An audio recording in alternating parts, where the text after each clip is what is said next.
this is Sally, and welcome to Reclaiming Pride, LGBT plus survivors of narcissistic abuse. Before we start, there is a trigger warning. The episodes of this podcast may sometimes refer to domestic violence, emotional, financial, and sexual abuse. To begin, I'd like us to start with a one-word feelings check. What's one word for how you are feeling right now in this moment? Not how the people around you are feeling, maybe by your presence, or the people that you're taking care of today. But how are you feeling today? In one word. This week, we're going to be looking at false hope and how this can extend the life of the situationship with the narcissistic person. We can't really begin to look at how false hope keeps NPD situationships alive until we look at how the narcissist manufactures this in their abused partner, family member, or friend. In essence, there has to be something that's hoped for, the kind of shiny object, if you like, that was once flashed before your eyes. Narcissists manufacture this sense of hope in us by first showing us what we long for in them, and then slowly devolving into abuse. Just as we hit rock bottom, the cycle starts again with an upswing of idealization. I remember for about the first 11 years of our 13-year time together, never losing hope that the situationship with my ex could get better, even when it literally could not get any worse. And I mean going into a leadership team meeting at my job in New York with bruises on my face. So let's take a look at the cycle which is created by the narcissist that has us hoping for what will tragically never materialize. So false hope in narcissistic relationships is a very common and damaging psychological state that many of us find ourselves in when we're involved with a narcissistic person. That could be a partner, friend, or family member. So this false hope refers to the unrealistic belief or expectation that the narcissistic person is going to change, maybe become more empathic, or treat us better in the future. This false hope can be a result of several factors. So I'm going to just kind of talk about each of these factors that may have contributed to our false hope. The first one is love bombing. So narcissists often use this technique called love bombing in the early stages of a relationship. This is where they shower you with affection, compliments, and attention. This can create a powerful emotional connection and lead us to believe that the narcissist truly cares about us. The next is intermittent reinforcement, because don't forget, this person isn't really loving you, so they cannot perpetuate that over any long period of time. So they'll slip away, but intermittently they will reinforce this. This was a huge one with my ex. Narcissists are known for inconsistency in their behavior. So they may alternate between being charming and loving and then being critical or abusive. This intermittent reinforcement can create confusion. It can make us hold on to the hope that this narcissist will return to their initial loving phase, their initial loving behavior, that shiny object that I'd mentioned earlier on that you're always hoping for. Then there's gaslighting. Now, we've had a whole episode on gaslighting, word salad, and projection. This is where narcissists are skilled manipulators who often engage in this gaslighting tactic, where they will distort reality and make us doubt our own perceptions. This can make us question whether the narcissistic behavior is real or is it just a misunderstanding, and this further fosters false hope. So it perpetuates that sense of false hope because you question yourself so hard. The next is desire for return to this idealization phase. So we may long for the return of the shiny object, the idealization phase, where the narcissist treated us well. We may believe that if we do something differently or try harder, the narcissist will revert to that behavior. Sometimes we get to that point in the first phase and we realize that we're not sure if that's going to happen again. So then we lurch into the next one, which is fear of abandonment. Narcissists often use threats of abandonment or withdrawal of affection to control us. The fear of losing the narcissist can lead us to cling to false hope as a way of avoiding pain of abandonment. So one incident with my ex was, I remember when we were still living separately, I lived in Brooklyn, she lived in Queens, right? And one time she had been giving me the silent treatment, and it had been probably about a couple of weeks, and she randomly showed up in Brooklyn with her car. She had her bike with her. She then, had all her workout clothes on. She took her bike out of her car. She must have parked it near my apartment building. She rode around my whole neighborhood, had a wonderful day to herself, knocked on my door, came in with her bike, looking all kind of, happy and so on, and proceeded to talk to me, very calmly and with a weird smile on her face about how she wanted to end the relationship, and it was all about letting go. And she was clearly enjoying every single moment of it, and she literally had me begging that day, literally begging for her, not to do this. Then there's the low self-esteem that you just heard me describe. We may have low self-esteem and believe that we don't deserve better treatment when we absolutely do. The fact is that they know this. As a result, we may hold on to hope that the narcissist is the best we're ever going to get, so we hope that this is all going to turn around. Then there's isolation. Narcissists will isolate us from friends and family, and that makes it harder for us to gain perspective from others who could actually help us see the reality of the situation. Now, whether we be in a place to listen to that or not is another matter, but those people are all static to the narcissist, and they need to eradicate them from your life in order to control you and perpetuate this cycle, which is extremely toxic and unhealthy. And anybody with a modicum of normalcy would tell you that. So they have to get rid of those people. So false hope, as you can see, is incredibly damaging because it keeps us trapped in a cycle of abuse and manipulation. Breaking free from this false hope often requires therapy, support from loved ones, and a willingness to recognize the toxic dynamics at play, and that can be devastating. So there it is. There's the cycle. That's how they do it. Does any of that sound familiar to you?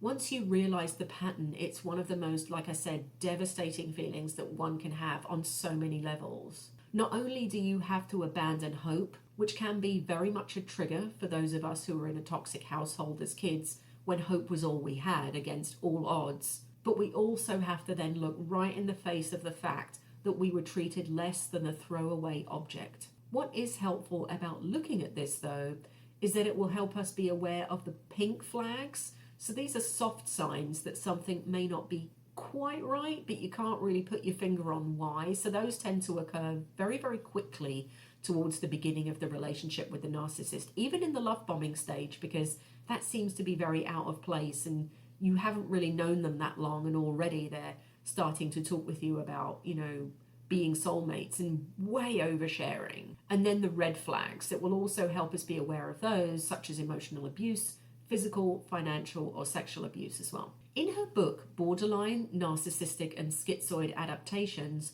The Pursuit of Love, Admiration and Safety, Eleanor Greenberg writes, narcissists rarely feel any genuine warmth for anybody but themselves and the current object of their admiration. What passes for warmth by a narcissist is either a calculated act intended to deceive others and get the narcissist what they want, or a basking in the pleasurable way someone else's admiration is currently making the narcissist feel. Thus, when a narcissist says, "I love you," what they really mean is, "I love the way you are making me feel about me right now." Moreover, since people are usually totally interchangeable to most narcissists, the current recipient of their positive feelings can quickly be deposed if circumstances dictate. I remember physically feeling that. So sometimes we'd be driving along and there would be this bizarre turnaround in her somehow, and I'd be looking out of the window trying to not look forward because she used to ask me, "Why do you look forward when I'm driving?" So I had to kind of look out of the window to the side. That was another thing that she didn't like. And sometimes I'd feel her kind of caress my ear, and sometimes it would make me jump because it would become out of nowhere. And obviously there's some trauma there as well because those hands had also been violent. But then when I kind of look back on when those moments were and why those moments were, I can clearly see that something that had happened earlier on had made her feel good about herself. It was absolutely nothing to do with me. She wasn't even attracted to me. The fact that relationships with people with NPD are often kept in a place by false hope and misconceptions is rife. As we've seen, the reason we get into these relationships in the first place is that we are tricked. We are love bombed, and once we're inside, we don't understand what we're dealing with until it's too late. And then we start to not trust our own perceptions because the job that they're doing is working on us. Then instead of trusting ourselves, our internal dialogue might say things like, am I causing them to act this way?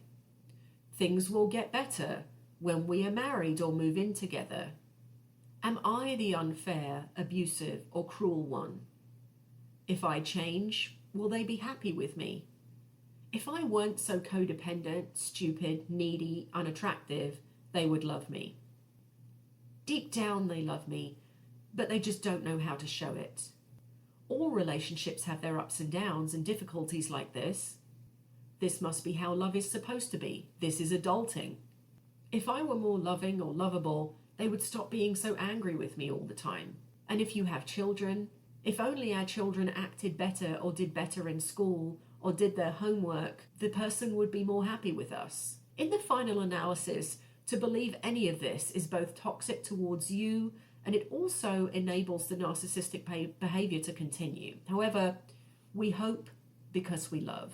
One thing that my friends who I would share things with would always say to me is, but Sally, how many good times do you actually both have? The fact is that we had very few, but when we did have them, they were so juxtaposed and contrasted with the bad times that they felt almost otherworldly great. This in and of itself is toxic and very hard to explain to someone. So what you end up doing or saying is just saying, well, we have some good times, period. The fact is that if narcissists were awful to us every single day, we would never have been with them in the first place. What they do is they plant a seed of hope right at the very beginning, and they know exactly what they are doing. The longer they are with you, the more they will learn you and learn how to keep you hooked, and the more you will also give them that information by trying to love them more. In fact, the more you try to love them, the worse it will get for you, for many reasons. Even in the aftermath of months, years, or decades of emotional, verbal abuse, lies, and physical abuse, etc., it's often surprising how much we still hold on to false hope. Narcissistic partners are like the deadbeat parent who shows up with toys and a flashy show once in a while, but is never actually there for the hard times. I actually remember my ex would be like that and then accuse me and project onto me that I was the one doing that. I was the one who couldn't deal with the hard times. I was the one who couldn't be there for her in the hard moments. It was always her alone in this relationship. Meanwhile, I was living with her. The good times become like ports in a huge hurricane storm. You're like a frog jumping from one lily pad of hope to the other in this vast pond of bad days. The truth is, no one can rescue the narcissist no matter what they do. No matter what they try, nothing will ever get better. Sometimes people find different survival strategies to attempt to stay in the relationship with these people. They focus on the someday that things will get better. These relationships are kept in place by the hope of the victim, pure and simple. This hope that one day things will get better and they will be back to their good self. And as my ex used to say, in a good place. Maybe when the deadline passes, when the taxes are done, when you finally get the house, when they get that promotion or get another job because they can't hold the job down, when the kids will do better in school, when they finish school and move out, when their deal at work is closed. All of these things will never make a difference. Another thing that might keep us holding on is that unlike psychopaths or sociopaths, people with narcissistic personality disorder can put on a very convincing emotional act. They may cry, claim that they understand what they've done wrong, say all the right things and do all the right things to make you believe that they are actually human underneath all of that. That's another way of giving you false hope. And there we are again, hooked, because we think they finally got it, but they haven't. And they will slide back, as they always do, because they have a pathological illness. Every single time this happens is equally as devastating. It never actually gets any easier, especially when the further you go, the more you recognize that you've put more time, more of your health, more of your money, and more of your peace in harm's way. Another thing that people in narcissistic relationships sometimes hope for is that one day their narcissistic partner might actually feel sympathy for them or empathy for them and rescue them. What if one day I really get ill? Then they will need to be by my bedside. Then I'll see that real love that they have for me underneath. The fact is that they will not. The coldness and rejection at any diagnosis, any hospitalization, or any mental or physical trauma is unfathomable. I remember when I was diagnosed with a chronic form of cancer. I remember that very evening, her sitting on the other end of the couch, just kind of staring at me like I was a fragile glass ball, and she didn't say a word the whole evening. Later on, when I'd really had enough and brought this up to her, she got extremely angry and offended and said, "But what about the other night on the couch? That night on the couch," she kept referring to. Of course, I didn't remember anything that happened on the couch because nothing did happen on the couch. There was absolutely nothing from her because there is nothing to a narcissist. There's nothing inside. The thing is, I was giving nothing to her and therefore she could mirror nothing back. I was not being a narcissistic supply at all at that time. And she also knew she couldn't goad me into an argument because of what I just learned about my health. And so therefore she was completely empty, a void. That's all they are inside. And that's why there isn't any hope in a relationship with these people. One of the hardest realizations for a survivor of a narcissistic toxic relationship is to admit that you were merely a host in the same way that a deer is to a tick. If we look at narcissism through the lens of a parasitic attack, this might actually be quite helpful in understanding the ways in which people with NPD are always seeking to suck the life out of you. This is what we call their narcissistic supply. Relatively recently, science has shown us that many parasite-host relationships see the parasite actually altering the brain chemistry and behavior of the host in order for that host to fulfill the needs of the parasite. Does this sound familiar to you? Does this feel familiar to you? Julie T. Hall talks about this when she writes, "A certain type of tiny wasp, for example, injects its egg along with chemicals into a ladybug. The egg hatches and consumes the nutrients that the ladybug ingests when it eats, essentially devouring the ladybug from the inside out. When the wasp larva is big enough, it squirms out of the ladybug and wraps itself in a cocoon beneath it. Immobilized and half dead, the ladybug is still programmed in essence to protect the larva by thrashing its body around and threatening insects that approach. Once the larva turned wasp hatches from its cocoon and flies away, the ladybug typically dies." Narcissistic people act very much like parasites, and they have an instinct for finding and attaching themselves to potential hosts. This realization that you were really only a host to this individual is extremely disturbing, and yet, please remember that because you are so well liked, you are educated, empathic, creative, and beautiful, these are all the things that the narcissist wished to suck out of you because they do not possess them. One of the most difficult things about first educating yourself, then realizing that you are in fact with a personality disordered individual, a narcissist, is accepting that they will never change. In very rare cases, as I've mentioned in earlier episodes, the narcissist may try to change, but this will be very superficial, and there is no hard evidence to suggest that this has ever worked. You really need to assume that they will not change. This can be extremely heartbreaking on many levels, of course. Who wants to admit that the person they have loved, spent perhaps decades with, is an empty monster? Most narcissists would need appropriate and intensive therapy, and in most cases, due to the nature of the disorder, they don't seek this out. Or even if they do, they don't stick with it. The truth is that expecting the person to finally give you the love that you deserve is natural.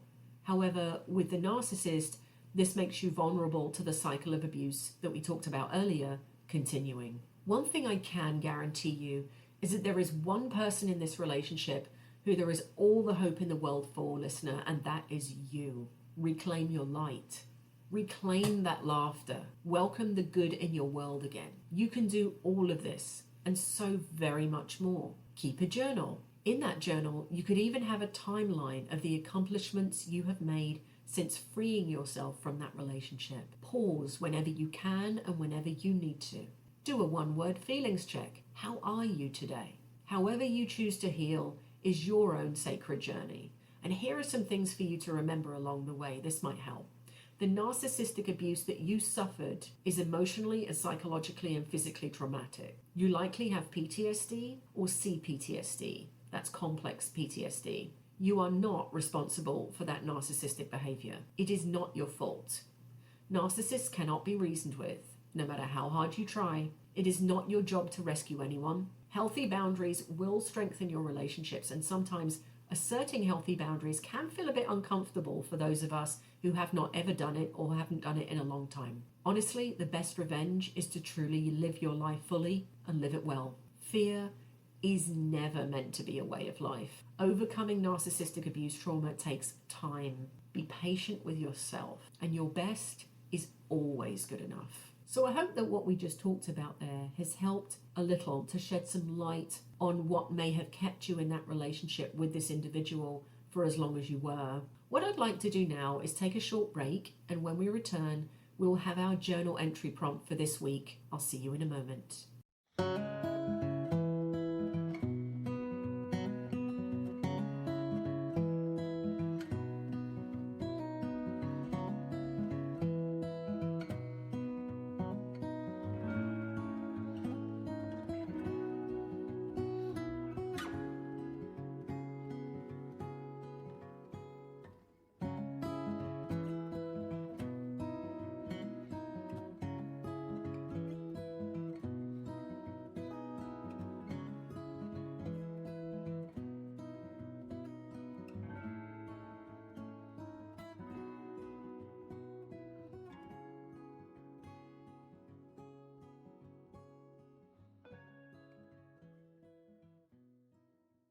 And welcome back. This week's journal prompt is on setting new goals and having new hopes for ourselves. And here it is. Take this opportunity to set new goals or recalibrate existing ones. What are your revised hopes and aspirations? How can you approach these with resilience and adaptability? Please note, this podcast is not intended to replace professional therapy or counseling. It serves as a supplementary resource for support and encouragement. Listeners, you are encouraged to seek professional help if needed. I did, and it works for me every day. Stay tuned, and I look forward to healing with you again next time. Bye-bye.